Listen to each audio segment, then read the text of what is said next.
Des beaux projets, Ça, plein j'en de ai, belles oui, idées. Oui, effectivement. On va passer une période de questions avec le sourire. Regardez notre panéliste qui sourit. Hein? Alors, commençons avec les questions. Ben moi, comme d'habitude, la première question, c'est est-ce qu'il y a moyen de voir un des produits, en particulier la plaque rectangulaire derrière? Oui. Plateau de fromage. Ah, Magnifique. une présentation.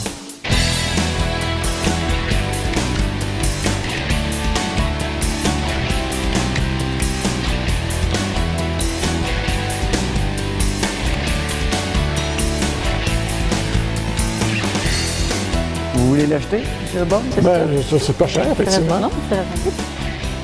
Quand vous parliez du corporatif, Oui.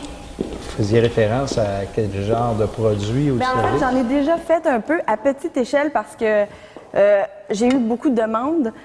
J'en fais aussi, entre autres, l'entreprise s'appelle Pure Lavande, ici à Saint-Eustache, et ils m'ont commandé des produits à leur effigie, donc avec de la lavande naturellement. Fait que pour eux, j'ai fait des porte-clés, des savonniers dans lesquels ils mettent leurs produits. Fait que c'est un complément à leurs produits qui me permet aussi d'avoir une certaine visibilité. Fait que le corporatif, ça serait intéressant parce qu'il y a un aspect de sur-mesure. Qui est fait exclusivement pour chaque entreprise. Oui, effectivement. Puis il y a l'unicité du produit. Monsieur Trottier. Vous semblez très bien connaître votre art et très bien connaître vos produits. J'essaye. Et j'imagine que vous avez un excellent plan d'affaires aussi pour nous faire connaître comment vous voulez justement développer votre corporatif. Oui, bien c'est ça. C'est le temps que je voudrais investir, ce serait le projet là, d'expansion. Fait que c'est sûr que ce serait d'aller mettre du temps pour aller chercher des clients, les salons du cadeau à Montréal, pour aller justement chercher ces gens-là qui cherchent à aller en originalité, surtout au niveau des cadeaux de Noël. Fait que ce serait de mettre du temps aussi dans des salons pour se faire connaître. Et des coûts associés à ça, des projets de vente, vous avez des chiffres à nous... J'ai pas de chiffres sous la main, mais puis comme les produits, c'est du cas par cas, ça dépend. Une entreprise va peut-être vouloir des petits porte-clés, tandis que là, j'ai eu pour Noël l'année dernière un président d'une compagnie qui a commandé 60 assiettes, format 8 par 8, fait que c'est une autre gamme de prix, fait que ça dépend, c'est du cas par cas. Ça peut se faire en série, ces produits-là? Ça peut se faire en série, mais ça sera jamais tous pareil parce que c'est fait à la main, puis l'aspect faux qui déforme un peu le verre, fait que oui, ça se fait en série. Mais chaque produit est unique. Il va toujours avoir des différences, oui, mais c'est ça. C'est ça. Oui. Vous prévoyez vendre combien dans ce créneau-là? Beaucoup. J'ai pas vraiment arrêté de chiffre exact parce que c'est ça. Je veux aussi m'asseoir pour voir quel type de client. Est-ce que je veux aller viser aussi les hôtels, le touristique? Ça serait aussi un autre créneau qui est intéressant. Mais là, notre ami, il reste sur son appétit. Oui, Il cherche des chiffres. Là. Oui, il faut que vous nous disiez, là, qu'est-ce que vous allez vendre, combien d'argent vous avez besoin, pourquoi faire, puis combien ça va vous coûter. C'est ça que vous je le sens, là, je le vois. En fait, c'est ça. La question, c'est La vraie question... combien je demande? vous avez besoin? J'ai besoin de 50 000 pour le local, pour engager un employé qui serait à temps plein sur ce type de projet-là, pour faire les suivis, les commandes et tout ça, pour la production aussi en tant que telle. L'équipement prend des fours, ça prend du verre, de la matière première. Fait que tout ça, mis ensemble, ça donnait 50 000 d'investissement pour une année. Merci, Mme Bélanger. Combien vous investissez vous-même? Moi, je serais prête à investir la moitié au moins, parce que déjà, par le roulement, par les ventes que je vais aller chercher, je vais pouvoir aller chercher un peu de liquidité, mais je vais avoir besoin d'un petit peu plus pour aller avancer. Parce que vous êtes installé, là, c'est ce que je comprends, vous êtes installé dans la région de Sainte-Thérèse. Oui, j'ai mon atelier ici à Sainte-Thérèse, puis les cours, tout ça, ça fonctionne bien, puis ça permet de mousser ou faire connaître le produit. Mais moi, je voudrais aller sortir, puis peut-être même, qui sait, aller à l'étranger aussi. Aller chercher davantage de volume. Oui, ce que je c'est comprends. ça, exactement. Et dites-moi, question de profitabilité, là, les dernières années, ça. Là, ça fait déjà 2 ans. Puis, sur mon chiffre d'affaires, je fais 40 de profit. Ah, c'est bien. Oui, mais vous faites 40 sur les net, là, après tout payer, Oui, les impôts? des dépenses enlevées, là. Ah, c'est bon. Et je vais vous poser une question, moi. Oui. Peut-être je vais l'enlever à Mme Bélanger.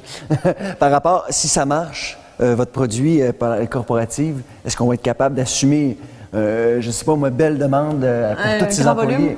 des assiettes pour ces 3000 employés? Je pense que ça va se faire progressivement. Là. Je vais accepter des contrats qui vont me permettre aussi de gérer. Je pense que je ne vais pas me casser la gueule aussi non plus dans les premiers contrats. Fait que je vais y aller avec... C'est pour ça que je suis capable de remplir des petites commandes corporatives en ce moment dans mon atelier avec les installations que j'ai. Fait que je pense que déjà en agrandissant, je pourrais remplir de plus grandes demandes. Et vous disiez tout à l'heure, vous avez besoin d'un local. Oui. Combien de pieds carrés vous avez? Actuellement, vous voulez quoi au juste? Là, en ce moment, j'ai 750 pieds carrés. Je visais entre le 800 et le 1000 pieds carrés là, pour justement... C'est petit comme différence? Qu'est-ce que... Ben, en fait, je garderais l'atelier en ce moment. Oui, Ah, d'accord. Oui, parce que là, la clientèle est déjà habituée au local où je suis. Je vais pas déménager. Je vais garder justement cette clientèle-là qui m'est fidèle aussi, puis qui revient, puis qui continue d'encourager ou de fournir l'atelier. Mais ça serait en plus de... Est-ce que vous êtes en gros un magasin de détail, excuse-moi. Vas-y. Non, allez-y, vous êtes Vous sur êtes un le magasin de lancé. détail, et puis est-ce que vous avez pensé à ouvrir peut-être des franchises ou des gens qui fonctionnent sur le même modèle? Ou c'est... Ça trotte, mais c'est beaucoup de gestion. Je veux rester artisane. Je veux être encore proche de mon produit, de mon projet. Fait que je pense que en ouvrant plusieurs franchises, ça devient de la gestion à ce moment-là. Monsieur Riopel? Vous allez vraiment opérer à partir de 2 locales distincts? Oui. Parce que là, ça va vous prendre aussi d'autres équipements additionnels, Oui. peut-être même en double à certaines occasions. Oui. C'est pour ça le montant de 50 000 que vous avez besoin. Oui, exactement, les fours. Puis même, encore là, j'ai des artisans qui viennent faire cuire des projets chez nous et déjà, je suis à saturation. Je peux même plus accepter des projets. Fait que déjà, d'avoir un autre four, que ce soit pour la production ou que ce soit pour cuire des projets d'autres artisans, ça va se rentabiliser aussi de cette façon-là. Combien coûte un four? C'est à peu près 4 000 $. Ça, c'est un grand four qui me permet de produire beaucoup. C'est sûr que je viserais la Cadillac des fours de fusion. Ça vaut combien? Ça vaut combien, ça? 15 000. 15 000. Ça serait dans mon... c'est utopique de penser ça, mais pourquoi pas d'avoir... T'as Carrefour Capital, ici, tout est possible. Exactement, c'est ça. Parce que si vous allez vers le corporatif, peut-être qu'avec les séries que vous allez avoir à faire, ça prendrait peut-être qu'un équipement qui va être beaucoup adéquat. plus rapide. Oui, exactement. Mais par rapport à la production, moi j'avais une question. Par rapport à la production, si vous vous attaquez à un marché, comme vous avez parlé tantôt, l'hôtellerie, il y a beaucoup de joueurs dans ce dossier, dans ce domaine-là. Est-ce que vous allez être capable de fournir à ces grandes capacités ou si vous allez avoir besoin de faire une expansion? Comment vous voyez ça?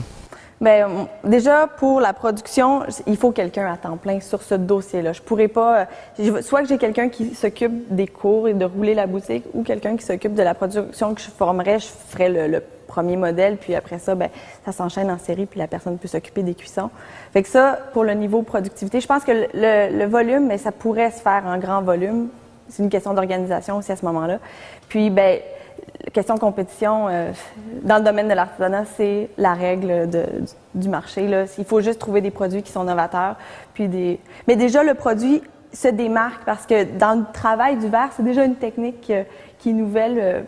Je pense qu'à ce moment-là, les gens sont intrigués déjà par le produit. fini. Exactement. Est-ce qu'on a d'autres questions, chers panélistes, ou vous avez... Ben moi, je vais garder de côté là, le plat de service. Là. Vous verrez qu'on vous me le facturer tantôt. Ah, déjà, on a vendu quand même quelque chose, c'est pas pire. Alors, merci beaucoup, chers panélistes. Je vous remercie beaucoup. Merci. Belle présentation. C'est déjà le temps pour les panélistes de délibérer.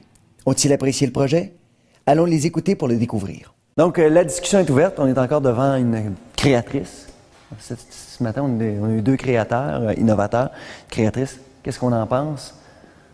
Monsieur Trottier. Elle me semble, en tous les cas, une personne très déterminée et très en contrôle de son produit, assez même pour l'enseigner. Donc, c'est un produit qui peut être à la fois utile pour la décoration, les cadeaux en corporation et en même temps pour un hobby. Donc, à mon avis, beaucoup de débouchés. Et c'est ce qui me semble pas nécessiter un très gros investissement pour poursuivre sa croissance. Donc, un bel avenir à ce projet. Oui, parce que c'est innovateur, parce qu'en corporation, les porte-clés, les casquettes, au moment donné, on en a. Hein? Voilà. Oui, c'est un tout beau à fait. produit. Puis on cherche ça. Oui. On cherche ça. Moi, là, je vais vous dire que de tous les produits que j'ai vus, j'apprécie beaucoup la présentation. Je sens que cet entrepreneur-là est en contrôle de ce qu'elle souhaite. Et par rapport à sa demande, je trouve ça très équilibré. Elle connaît, elle sait ce qu'elle veut, elle a un local déjà établi, elle veut avoir 50 000 $. Moi, je serais prête à octroyer des montants. Là. Je trouve son produit novateur. Je trouve que ça a beaucoup de potentiel. Très structuré. Oui, bien malgré, structuré. Ouais. J'aurais voulu avoir un petit peu plus, par contre, au niveau des chiffres. Je reste un peu sur mon appétit de ce côté-là. Bien, en ce sens-là, elle est très sécurisante parce qu'elle est en contrôle. Alors, pour un investisseur, Moi, effectivement, on est persuadé, comme investisseur, que si on mettait de l'argent là-dedans, on perdrait à tout le moins pas notre argent. Parce que non seulement elle en prendrait soin de façon à ce que ce ne soit pas de l'argent acheté par les fenêtres, juste dans son rêve d'un four, ça serait idéal, ça serait 15 000. Mais elle sait d'instinct que peut-être qu'elle n'arriverait pas à le payer ou qu'elle ne pourrait pas le rembourser. Puis il faut qu'elle fasse des profits. Elle fait des profits déjà. Non seulement, donc, elle a cette capacité-là, mais en plus, elle a des talents artistiques indéniables. À voir les produits, c'est superbe, ces produits-là. Ils sont très beaux parce qu'elle les dessine. Alors, oui. Il y a un marché pour ça. Oui, très bien. Bon, c'est sûr qu'il y a d'autres choses. Bon, la mise en marché, il faut quand même faire les efforts, mais elle a peut-être besoin de sous parce qu'elle a besoin de temps aussi pour pouvoir le mettre en marché. On conçoit très bien que le cœur de cette entreprise-là, c'est la création. C'est elle qui est en arrière de tout ça. Ça, c'est rassurant pour nous parce que ça ne vient pas d'une autre personne, c'est l'entrepreneur directement. Et l'autre chose qui est intéressante lorsqu'on parle de sécuriser l'entreprise, c'est qu'elle va avoir quelqu'un qui va faire tout l'aspect du marketing, du développement des affaires, parce qu'elle va se concentrer uniquement à sa tâche principale, qui est sa force, sa production, sa créativité. Fait que ça, c'est intéressant.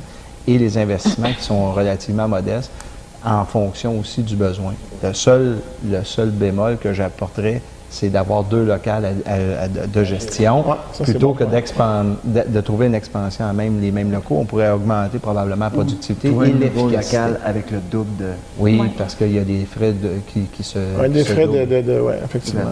De l'assurance. Donc, à penser au téléphone, assurance, effectivement. On va perdre des économies d'échelle. On double les... Oui. Mais merci beaucoup. Ça fait plaisir. Merci. Atelier de verre F Fusion. Très beaux objets qu'on a devant nous. Merci. Tu es contente de ta présentation? Oui, franchement. Puis l'exercice aussi de penser où je veux amener le projet, là, c'était vraiment très structuré. Je suis quelqu'un d'organisé. On dit aux artistes que, mais c'est souvent ce qu'on dit. Puis donc, tu veux développer leur corporatif? Oui. Tu penses que tu vas embarquer là-dedans? C'est ce qu'on va savoir. Je pense que oui. J'ai vu plein de beaux sourires, puis comme beaucoup d'encouragement. Merci beaucoup. Merci. Puis bonne chance. Merci. Merci d'avoir été des nôtres. On se revoit la semaine prochaine à Carrefour Capital, quand l'argent parle.